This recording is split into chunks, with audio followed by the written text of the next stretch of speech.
ako ay nagpapasalamat lalo po sa media personnel po na napaunlakan ng aming imbitasyon para po maisagawa itong press conference para sa competitive grants ng NCCA for the 2025 call for proposals.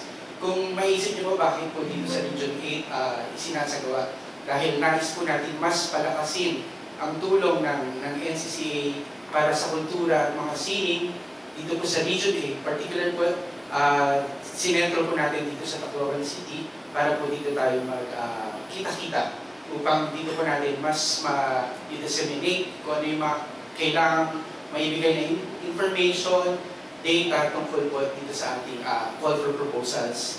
Again, thank you so much for coming, for giving your time to us, to be here, to be much more informed about the NCCA programs, particularly itong competitive grants, call for proposals for 2025. Again, the deadline is August 31, 2024. We still have 3 weeks at least para po isama po yung proposals intended for culture and arts promotion, again, development, safeguarding, etc. So, maraming salamat po. And I hope you can disseminate this to your friends, to other networks po, relevant networks. Thank you so much. Alright, Sir Hermie Sanchez. Ibalik ko na akong kanina pangabri nga hagsit. Kabugat pasalon, kaguol pinsaron. Kung kamu amon kaugod, magaano kaya na.